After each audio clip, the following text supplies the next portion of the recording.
Hello and welcome, one and all.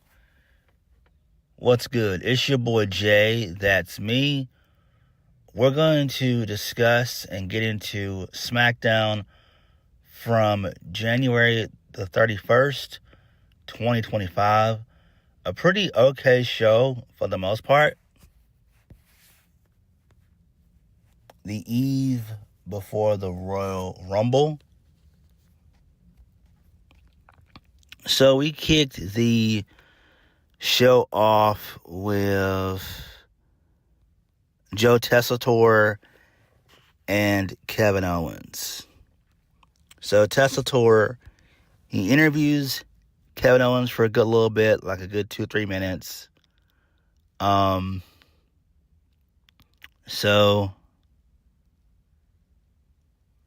Kevin says all that Joe cares about is Cody and being a Cody fanboy.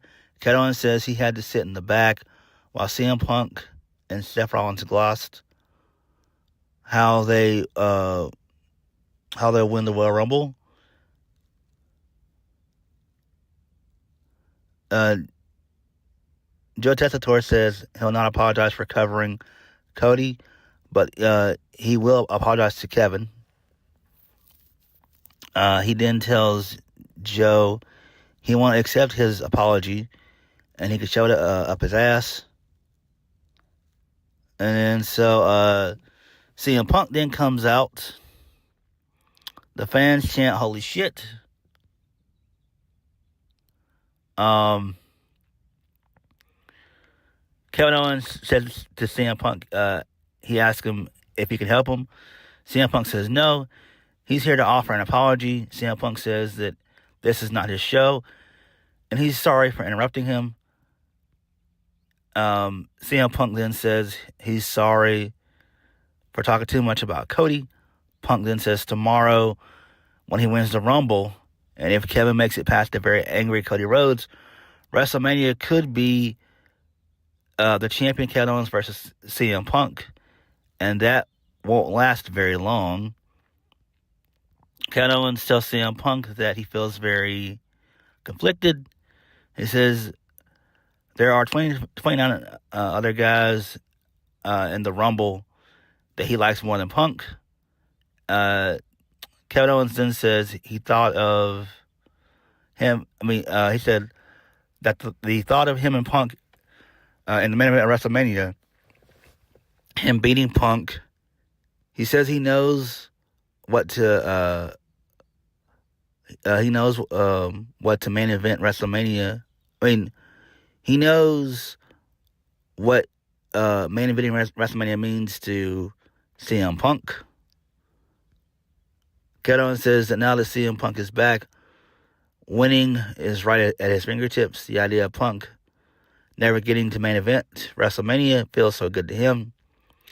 He's got a warm, fuzzy feeling inside that Punk will be broken and alone while he has a fantasy that he'll never. Hold on. So Kevin Owens says that he gets a warm, fuzzy feeling of Punk being old, broken, and alone, while he has a fantasy that he never was in the main event of WrestleMania. Kevin Owens tells CM Punk that he hopes he doesn't win the Royal Rumble. So Kevin Owens begins to leave. CM Punk gets on the mic and asks him where's he going. The party is just getting started. So CM Punk then runs down the accomplishments of Kevin Owens. Punk then says he's never lost 5 title matches at the Royal Rumble. CM Punk says he never lost to Logan Paul. CM Punk says Kevin Owens takes shortcuts. 2 things happen he then says 2 things have to happen at the Rumble for them to meet.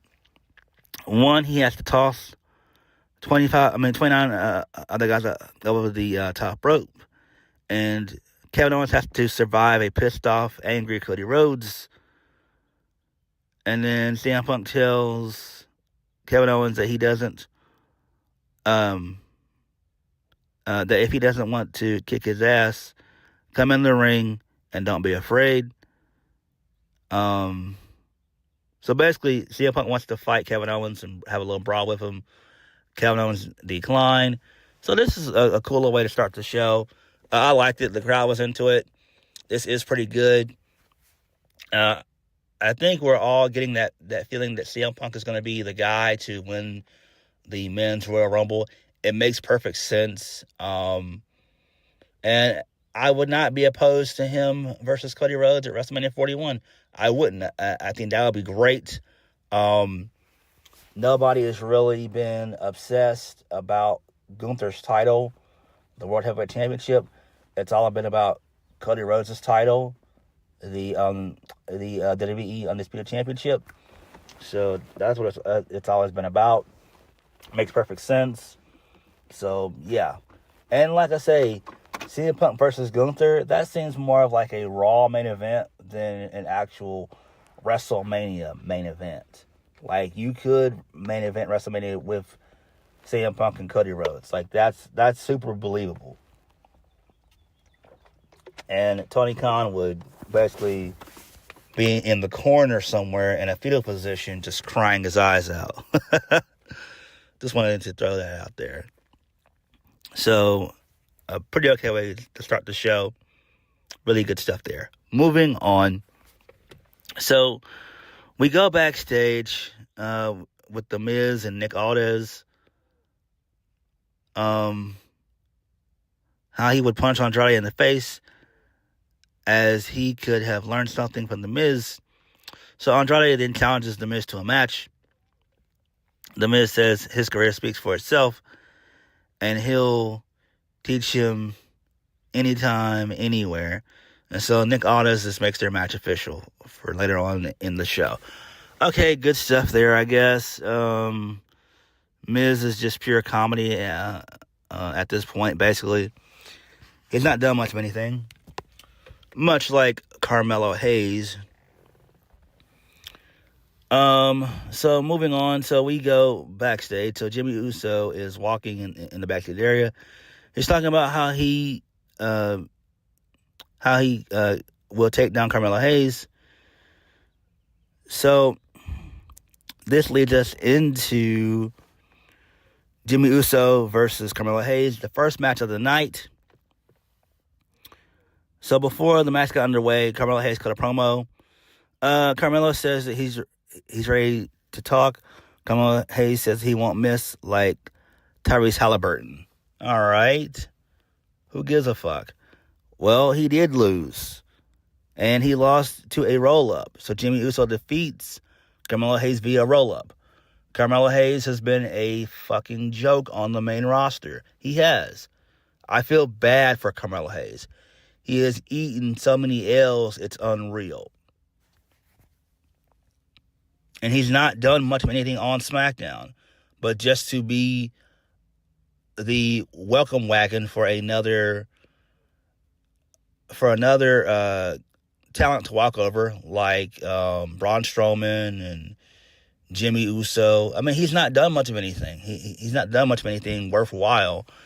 And I really wish that Carmelo Hayes could be sent back down to NXT, and maybe Shawn Michaels can revitalize him, because right now Carmelo Hayes has not done shit. He looks like a total jobber, completely total jobber, and that's just what he's been doing. He's been jobbing to the stars for a minute. I mean, I like Carmelo Hayes. He's a serviceable mid-carder for sure, but his sense of direction has been total dog shit, and it's not been good. Moving on. So, we get a video package going over the history of the Royal Rumble, the past matches, and I hyped up this year's Royal Rumble. It was all narrated by Jackie Redmond. She did a really good job. Moving on. So, we go backstage once again. Byron Saxton is talking to Chelsea Green and Piper Niven. Chelsea Green said that Michin tried to destroy the United States. Chelsea Green said she will win the Royal Rumble tomorrow night. So then this leads us into Chelsea Green versus Michin for the 4th fucking time for the Women's U.S. Championship. So, basically, Chelsea Green gets the kendo stick. She hits Mia Yim with it. The referee calls for the bell. There's a little brawl that ensues. So Michin's able to get back the kendo stick. And she chases, her and B-Fab, they chase away Chelsea Green and Piper Niven. What the hell is this? What is this garbage? Triple H, bro, what are you doing, bro? Seriously, what are you doing? Moving on.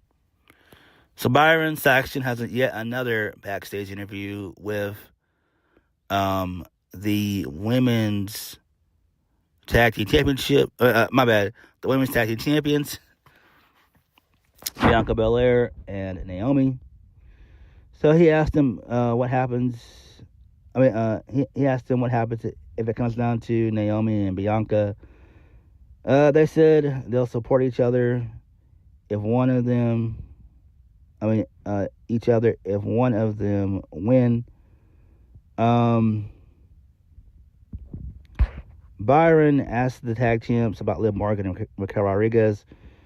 The champs said that they're ready to rumble. All right. Who cares? Moving on. So, we get another vignette of Charlotte Flair. She put herself over, and that's fine. She'll win the Rumble for sure. I mean, she looked different. She mentioned that she's been in WWE for 10 years and everything else, so she's a veteran. So, yeah, that's fine. Moving on. Damien Priest, he comes out next for whatever reason, and he gets a pretty okay reaction. He says 4 years ago he started on Monday Night Raw, and that's all he knows. He said that he wanted to make an impact, and he would be known. He went from being an all-known guy.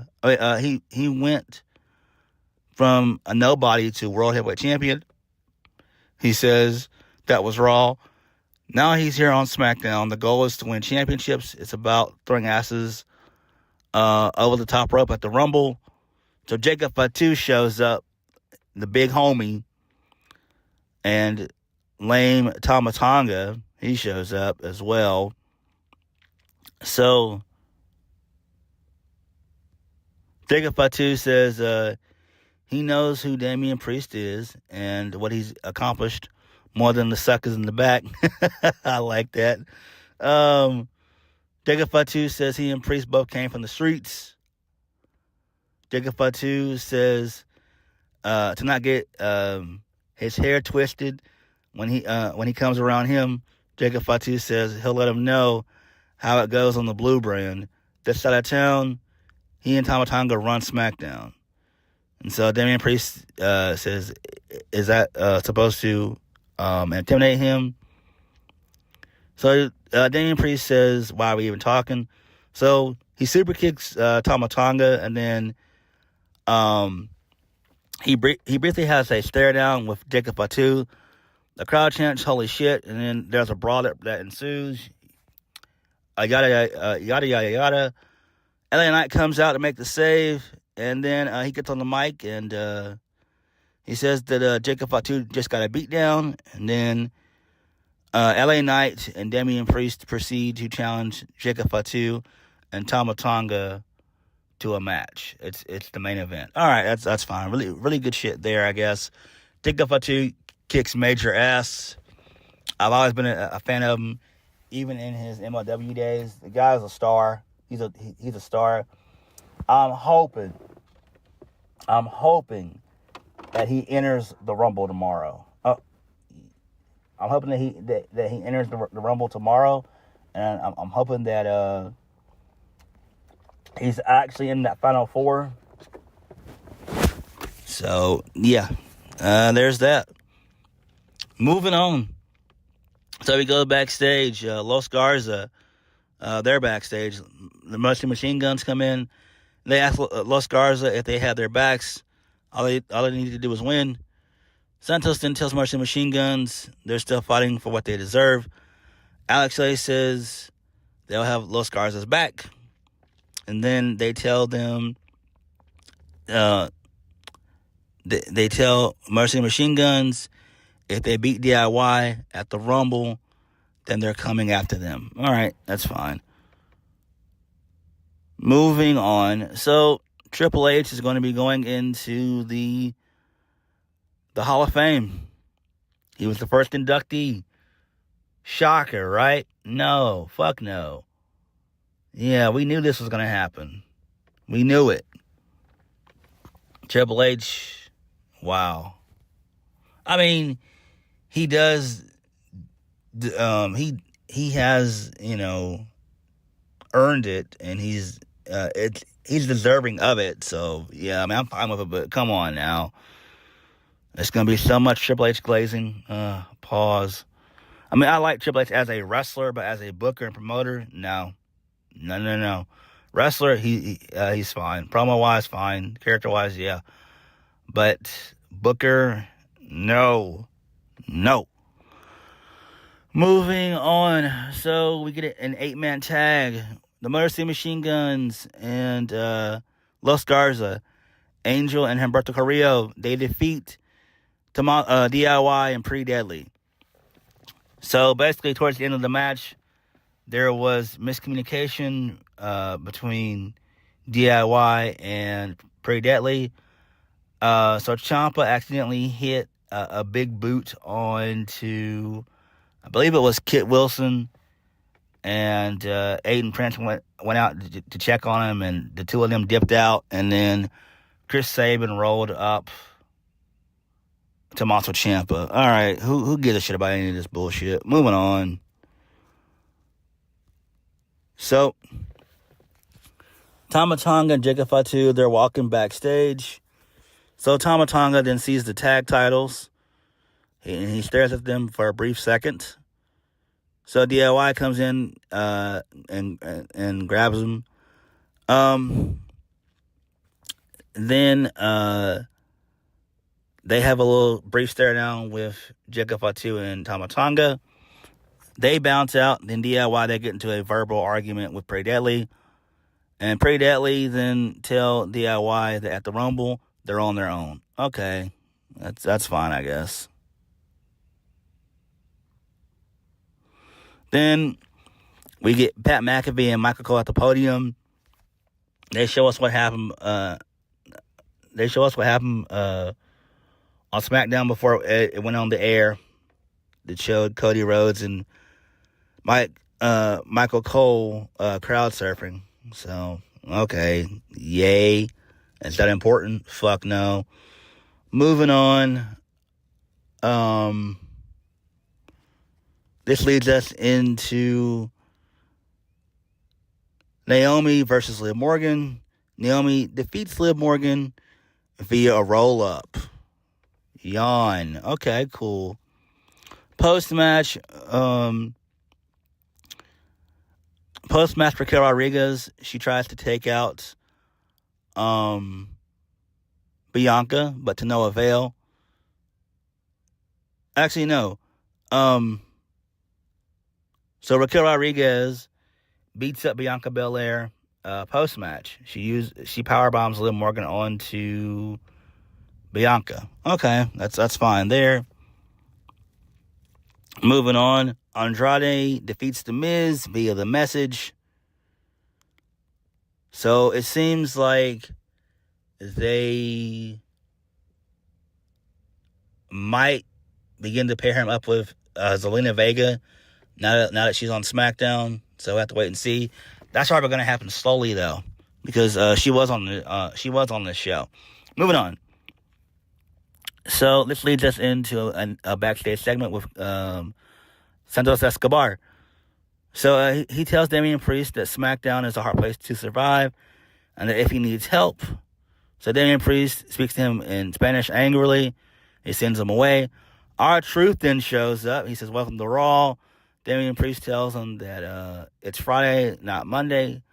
R-Truth then tells Damien Priest needs to pick a window. And he talked to Adam Pearce, who has hair and a British accent, which is kind of funny. That's pretty funny shit there. LA Knight, and he then walks in, and he says tomorrow night is a different story, but they're going to work together tonight, that being him and Damien Priest.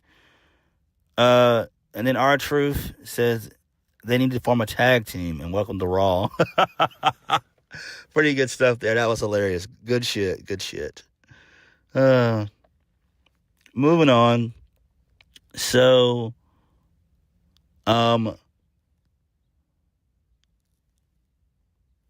we then get Tiffany Stratton. She's walking backstage with the women's title. So Zelina Vega comes in, and she says that she has her eyes set on becoming the women's champion. She has her eyes on Tiffany Stratton's title. Okay, that's fine. Is she going to win the Rumble? No, she's not. I do think that Triple H will eventually pair Andrade and Zelina Vega back together. It makes the most sense, even when Charlotte comes to SmackDown still. So, yeah. I mean, I don't know. We have to wait and see, but it does seem like Triple H will kind of revert back to that. Moving on. So, Pat McAfee, him and Michael Cole, they conduct an interview with Tiffany Stratton. Michael Cole asked her how her life has changed since since becoming the champion. She says she's always been championship material, which is true. Then Pat McAfee asked her a question. So, Pat McAfee then says everyone has what she has. Every women in the Women's Royal Rumble will try to win an opportunity to take that title from her. Tiffany Stratton says that it doesn't matter who wins the Rumble. It's always going to be Tiffany time. So Candice LeRae, her sorry ass, shows up. She calls her pathetic. And Candice LeRae says that she was betrayed by her, that being Candice. And then Nia Jax, my bad, and Nia Jax. Then Candice Owens, my bad.